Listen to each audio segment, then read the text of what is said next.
Broadcasting from the business capital of the world, this is the Podcast Business News Network.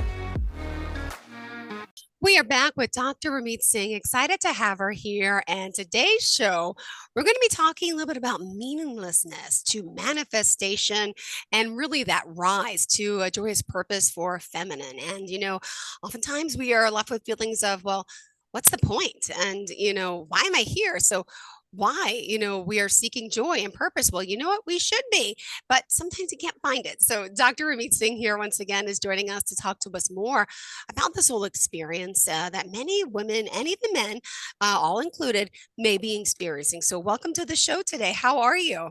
I'm very well, Jill, and thank you for that wonderful introduction. Well, thank Love you. it. Pleasure to have you back. So, before we get into today's show topic, let's find out a little bit more about you, what you do for new time listeners. Thank you. Yes, absolutely. So my name is Dr. Rameet Singh, and what I do is I'm a divine feminine life coach.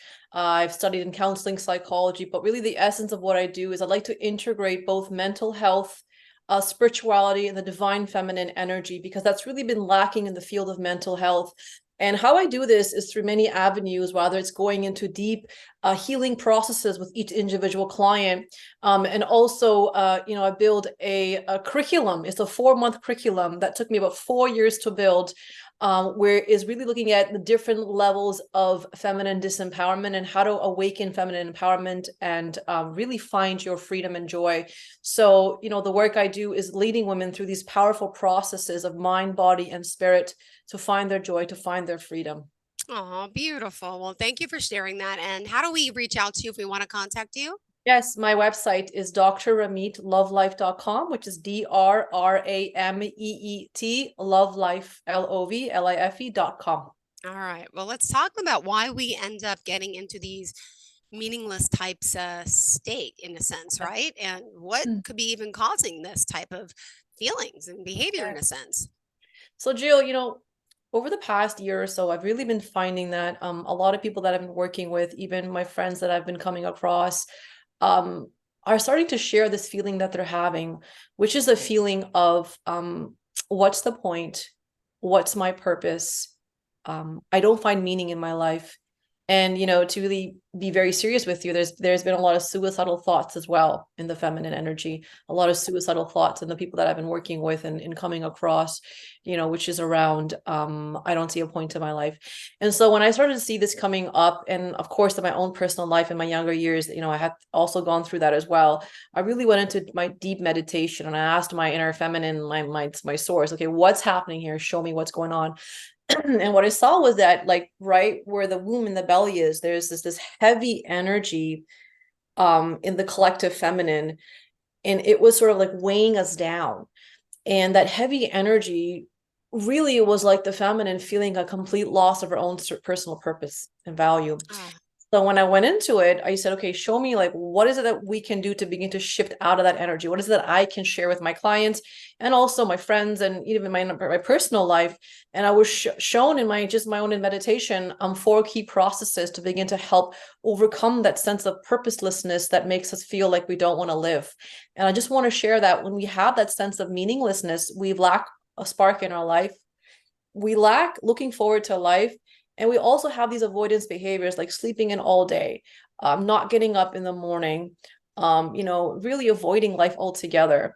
So this is sort of what I saw, and this is what I want to talk about, because more than just sadness and depression, this is more than just a sad feeling. This is an existential crisis that many people are having, and because I work with the feminine, I'll be talking more about from that angle. Got it. Well, would you say then being, restrictive and not excreting our freedom can lead to sadness? And if so, what can we do to bring ourselves that joy again that we should rightfully have and feel? Yes, exactly. So that's a really good question. Like, is it restriction that causes us this? Like, what is actually causing us with a sense of purposelessness and meaninglessness? So there are a few key factors that I want to share here about what I've observed causes this from childhood all the way to adulthood. And the first thing that I've noticed that causes us this is, being brought up for many of us in a very restrictive environmental conditions. So what happens is that you're a little girl, you're growing up, you have all this energy, And because there is a caregiver, a parent, somebody that has a lot of expectations on you and is very much maybe controlling or even abusive in some ways, you grow up having this excessive anticipation of the other person's needs, so much so that you start to lose sense of what is my direction and what is my Yeah. want, what is my expression. And the reason why we as children may have such excessive anticipation of another caregiver's need to the point that we will modify our natural expression to please them is because we're afraid of the consequences if we don't, which is either rather they're Mhm. excessively judging us or blaming us or angry or making us feel guilty.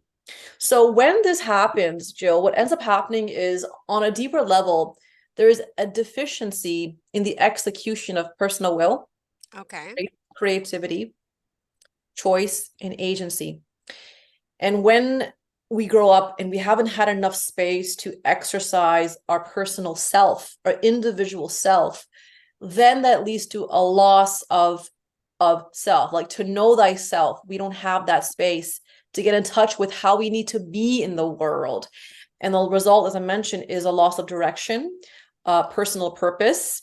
And then we can develop a lot of loneliness as well because we're actually missing our own natural self-expression. The spark has died and we don't see the purpose of living because we haven't been even living for ourselves. We don't even know ourselves. So a lot of people that I work with, when I ask them the question, like, what's your joy? What would Yeah. make you happy? Quite honestly and authentically, many of us don't know. We can't put a finger on what I want to do, what do I need to do. And the interesting thing, Jill, is that, for many of us, we've grown up, we become adults. Okay. We start to have our job. We can make our own money. We're no longer living with mom and dad. And yet we're still living in an invisible prison, in an invisible restrictive Mhm. environment, because there's still a psychological pattern within us that's perceiving our life as if there are these restrictions. And as a result, for a lot of people that I work with, they have a hard time still knowing what they want, even though that environmental condition is no longer there. Interesting. Well, what other things, what can we bring? How do we find the joy? I mean, really, if you don't know what brings you joy, what are some things we could figure out? Like, do we meditate? How does it come to you? What makes us have the joy? Good question. Yes, good question. So, couple of things that we need to be aware of when we're trying to look for our joy.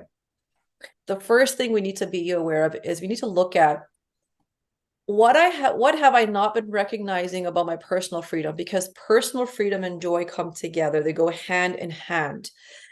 And personal freedom is your ability to recognize the fact that you are capable of executing power and will towards the direction of your desires. And I want people to begin to recognize that, have you been minimizing your personal freedom that's actually available to you? Because the pattern I see with a lot of us who are still unhappy and feeling purposelessness is that we don't recognize that we actually have so much freedom at our fingertips and that we could exercise. I'm choosing to be at this workplace. I'm choosing to work these hours. I can change it. I can change the way I interact. So the first thing is start to recognize and build up the sense of I am free. And then from that place, what really needs to happen is being able to tap into the sense of hope. Okay. And I want to talk about this really importantly here. What I notice is very linked to the sense of hopelessness, meaninglessness, purposelessness. The topic of today is that we have these micro images that our subconscious mind is constantly feeding us when we wake up in the morning. And these micro images are thoughts and images that make us feel that our future or immediate future is going to suck. It's going to Yeah. be it's gonna be like, I'm not gonna achieve, I'm not gonna be successful, I'm not gonna expand, there's doom ahead of me, I'm not gonna make it, I'm not gonna be, I'm not gonna succeed. So we have to start to recognize, and these micro images are called self-doubts, these self-doubts. And these micro images that the subconscious mind shoots out at us, it affects and it zaps our life force, energy, and motivation. And so what ends up happening, Jill, is that we live in this state of contracted state of consciousness. Mm-hmm. We live in a contracted state of mind, energy, and sense of self. And the contraction is a lack of belief of the infinite possibilities of what we can be and what's possible to us. So what we need to do to begin to shift this, Jill, Mm-hmm. we need to begin to tap into the energy of hope. And to tap into the energy of hope, we need to start to reclaim our deservingness. And that will look like recognizing what have you not been allowing yourself to know that you deserve, and starting to use affirmations, for example, to say, I am deserving of this and this and this, really Mm-hmm. tap into the deservingness energy. So that's one main key to start to bring joy again, tapping into hope, expanding your sense of deservingness, working with the micro images that your subconscious mind is feeding to you around self-doubts, and starting to change those images through visualization. And then lastly, recognizing your personal power. Where is your power? What is your freedom? Sorry, freedom and power. And the last thing I want to say about that, Jill, is that the final ingredient here that really came through in my meditation was asking yourself, what are possibilities of joy? So when you can get up in the morning, or you're in your day, and you ask yourself, what's the Yeah. possibility of joy today? What is it that I can do tomorrow or the Mm. next year today that can be an opportunity to feel joy? And you might say, I'll go for my walk, or I have my favorite latte, or watch the sunset, whatever it is. You start to feed the subconscious mind Okay. images of hope. So that's the last sort of key that we can work with to really shift out of that meaninglessness state. Got it. So we're also going to practice with our steps, right? Which then transform to patterns, as you say, and that's kind of how it works, right? To create and find that purpose again. Yes, absolutely. Yes. So I want to maybe actually lead some people through a process, Sure. a program here, process here. But before I do, I want to share one more thing here. Really importantly, when we haven't tapped into our sense of hope, this is linked to codependency. And sometimes we haven't made that relationship between Mm-hmm. how we are in relationships and the lack of self-worth and self-belief in our life. And I had a personal experience when I was younger, where I was very attached to somebody that was quite narcissistic. And they weren't good for me. But for some reason, my mind knew this person is not healthy, but I couldn't let them go, because there were moments where they fed me a perception of myself that I loved, which is, I'm smart, I can be abundant. There was this high I would feel at times with this person. And it was actually a female friend, a great friend. And so I stepped back and I said, why can I let this person go? Like, they're not good for me. And the realization was because they were feeding me, because of the way that they were operating, a certain perception of myself that I loved, that I hadn't Wow. given myself. And so to lose them would mean to lose that sense of self that I loved having at times when I was with them. So then I asked myself, well, what do I need to do to capture that sense of self that I love feeling, that sense of abundant state of consciousness, or creativity, or worthiness that they would feed me at times, because just the way they were, without that person. And then the message was simple. You need to begin to do the work of your worth, and you need to start to really elevate yourself to the space of feeding yourself the micro images of Mm. self-worth and self-value, by having hope of what's possible for you, of empowering everything you do with a positive sense of possibility and success, right? And as I started to do that, Jill, my spark started to come back. I started to feel Mm-hmm. motivated and just more excited about life again. Oh, beautiful. Thank you. Did you kind of want to walk us through Yes, the process and give us a little example of this type of work let's if you do want? that. Thank you. Yeah, we've got about 10 minutes, I believe, so let's make this happen. All Yeah, right. we're good. Go for it. This is going to be a guided visualization for the audience members to work with here. And so we're going to get into a meditative space so I can really tune into the energy. Everybody can close their eyes, whoever's watching. Take a deep breath in. And so as we start to shift purposelessness, meaninglessness, lack of hope, the first thing I want everybody to recognize is, where is that energy sitting in your body? Can you sense it as a weight?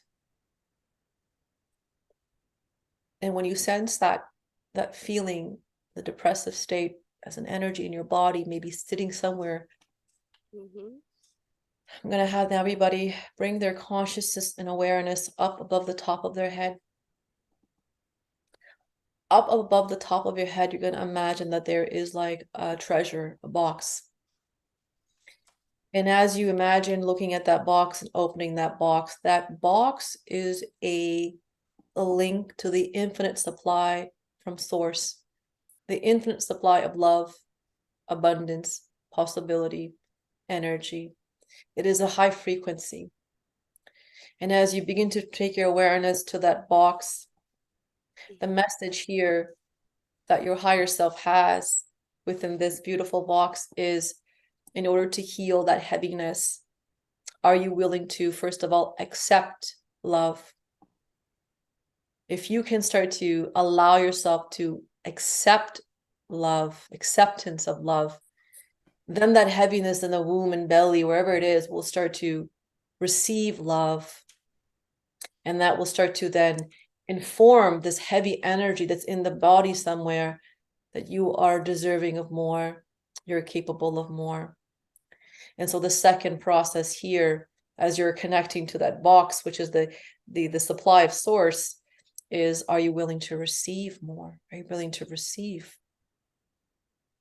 And so the second step is, if I can receive, if I allow myself to accept love and receive from life, to know that I can receive and I can accept, that will start to automatically release and shift that heaviness that was in the body, in the belly, in the womb space. And as you start to really imagine now that there is an invisible line of thread between that box, all the way down the center of your body, linking all the way to that part of the body that felt heavy and sad and purposelessness. And that thread now is feeding the energy of source, the energy of love, and the energy of possibility. As that's coming through, you're going to now ask yourself these three questions. The first question is around hope and deservingness. So the question you're going to ask yourself is, if I knew I was deserving of more, if I knew that I was deserving of more, what would I give myself more often? If I knew I was deserving of more, what could I give myself more often? The second question is, if I had hope in my life, if I could have hope in my life, what would I see differently? What images would I see in my life changing? If I could call in the energy of hope, what would I see improving? The third question is freedom. If I knew that I was free, if I could really look at and ask myself, where am I free? What's my freedom? If I know that I'm a freed person, what different choices would I make right now? What different choices would I make tomorrow to capture and execute my freedom? The last question is this. If I knew there was possibilities of joy in my life, if I knew that there's certain things that I could do that would be possibilities in areas of joy, what would those things be? What would those things be? And you might take a moment and think about, well, if I create that beautiful, delicious cake, or I go ahead and post that video that I've been wanting to post and know that the right person will find it. If I can have images in my mind of what feels like possible joy, then I'm feeding my subconscious mind a new vision, a new possibility. So hope, freedom, deservingness, and possibility of joy, accepting love and receiving from source, from life, are all the ways in which we can start to transmute and transform the sense of meaninglessness, hopelessness, to hope, to possibility. And take a deep breath in. Exhale out. Slowly coming back into the room, coming back into the space. Beautiful. Thank you. And how was that for you, Jill? Calm. I feel good. And thank you for that. I want a little bit of water. Wow, Yes, everybody amazing. drink your So water. that's the process.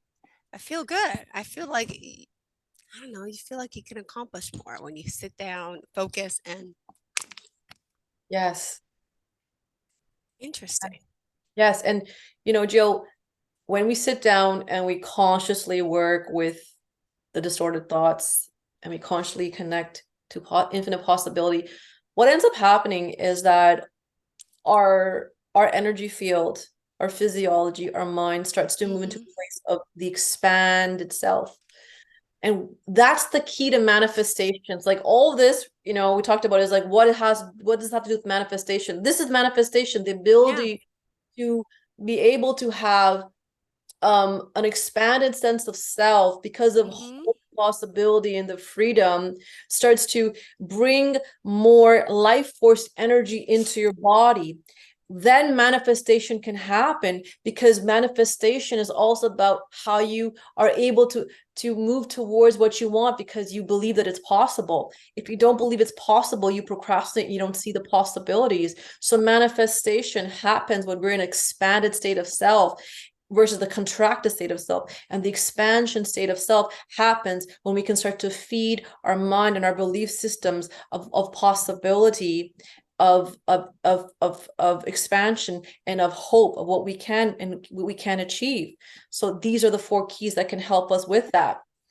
And I want to talk a bit about the program, the True Feminine Sure. Rising, before we wrap up No, here. we got time. Go for it. Wonderful. So the True Feminine Rising program focuses on 4 key pillars of feminine awakening. And this program is made for women that are on the path of spirituality, who might be working with their mental health, and also have had a call to work on the goddess energy or the divine feminine energy, right? And so if that's been sort of your calling, this program starts off with the first month on empowerment, where we look at not just the empowerment from the Western psychological perspective, but also the Eastern perspective, which has to do with the chakra system, the solar plexus, the Manipur chakra. And there's a whole science and a whole metaphysics around personal power as it links to aspects of our energy body, which I love what we're talking about, right? And then the second theme I talk about is around embodiment. And this is about the fact that in order to really be in your divine, powerful feminine, you got to be in the body, because being in the body is where the magic happens. And being in the body is how and where we can actually pull from source into physical form what we want. And so working with a lot of clients, I often found that there was a lot of like numbing, the disconnection and leaving the body. And so that has to do, from the yogic lens, the root chakra, which is the Muladhara chakra. And the Muladhara chakra is the dimension of this physical plane of existence, and how we can anchor our consciousness into physical form, because many of us are flying around somewhere, right? And so this is the second theme. And then the third theme we talk about, Jill, is sacred sexuality and the womb space, and feminine creativity and pleasure, and drawing in pleasure and emotions. And so the sacral chakra is where um, we begin to really look at the womb space. In the yogic wisdom, we talk about it as like the cosmic womb, which we're connected to, which is where creation happens. And sacred sexuality is more than just having a partner. Sacred sexuality for the feminine is about how she can draw in abundance from life itself. And then the last thing we talk about is the heart chakra.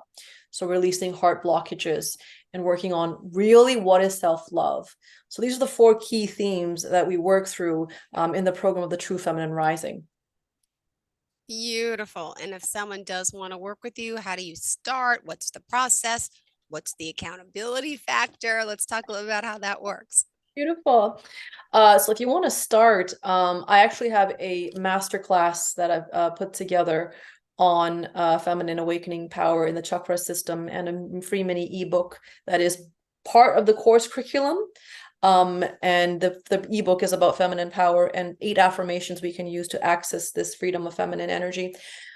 So you would go ahead and, look at the resources, and on that page, there's also information where you can contact me and book your 20-minute free consult, where we can look at how will this program serve you? How will this program support you? And the accountability is that we will have bi-weekly masterclass goddess groups with me, where I bring an amazing, small group of women together. And for 90 minutes every other week, we work with these powerful processes in person with live support. That's the accountability. Plus, they will get a whole membership portal with all these resources, and also into their inbox.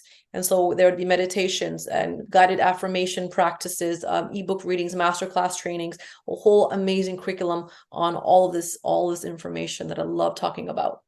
Oh, thank you so much. Pleasure having you back here. Dr. Rameet Singh, one more time, how can we reach you? Yes, thank you. Reach me at my website, Dr. Dr. Rameet, Rameet, lovelife, lovelife.com. And also, you can also find a replay of this particular show, and also a little gift, which are these. Yeah, what's the gift? Tell us. The gift, the last gift.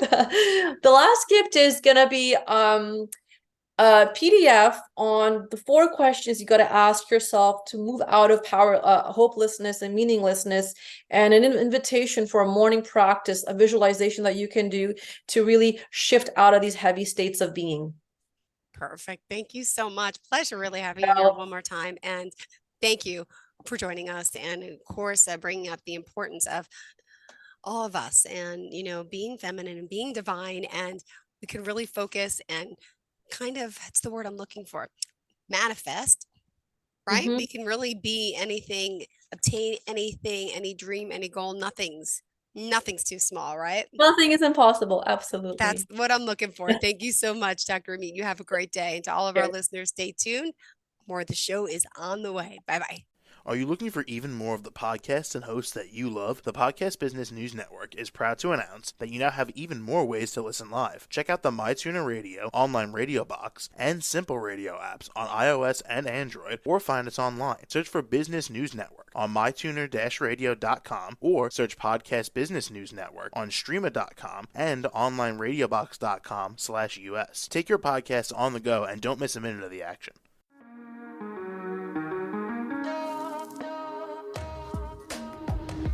Broadcasting from the business capital of the world, this is the Podcast Business News Network. For nearly 2,000 severely injured veterans, everyday life has become filled with barriers. Day-to-day simple tasks can become pretty daunting. I have to carry my chair up 2 flights of steps or have somebody do it for me. What scares me the most is just the falling. When I'm struggling with my house, I think, to have that one great barrier just knocked down, it's crucial.